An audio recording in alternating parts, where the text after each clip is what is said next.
Hi, my name is Julie Roy, and I'm going to continue the series of videos for multiplication.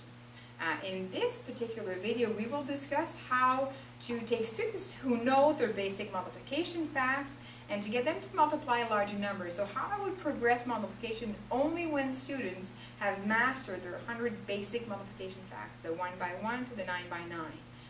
This is the only time where you would want to do this.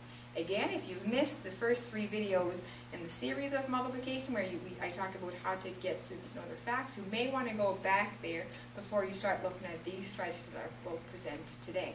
So once students are very, very comfortable multiplying all of their basic facts, you want to introduce place value as a new problem to them and not really tell them what happens, but get them to use their understanding of numbers to figure out what must happen when you multiply numbers like 3 times 90, or when you multiply numbers like 30 times 6. So what I'm doing here, I'm just taking a 1-digit number and I'm multiplying it by a multiple of 10. What I want students to be able to do and think about is, well, what do I know about 3 times 90? What they know is that 3 is 3 times 9, and that's really 9 tens. Right? So just get the thinking going. Do I know what 3 times 9 is? Yeah? Well, can that help me know what 3 times 9 tens would be? And this is a crucial part in the thinking. So you want students to know, well, I know 3 times 9 is 27. So here it must be 27 tens, right? They should know that 27 tens is equivalent to 270. Very important here not to tell students to look at 3 times 9 and tack on a 0, because that understanding will create very negative effects when students start multiplying decimal numbers, because you cannot add zeros when you multiply decimal numbers. So that strategy of adding on a 0 has negative impact on students' learning in the long term. And that's the reason why you absolutely need to avoid that language and instead use the place value language to reinforce that understanding. I can't emphasize enough how important it is to ignore telling students to add a 0.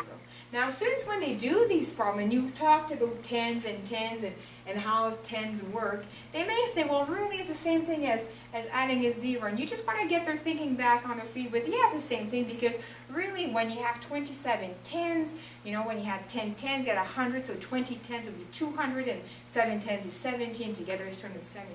You always want to get their thinking back with the efficiency of thinking about place value and really understanding the depthness of numbers. So this is how you would multiply a 1-digit number with a multiple of 10. A lot of different practice with this will be necessary, but what you should notice is that that understanding comes fairly quickly only when the basic facts are done. When students are multiplying 4 times 80, you do not want students to spend time thinking about, well, what's 4 times 8? That should be done only using your small 1-digit by 1-digit that they can mentally represent. Okay?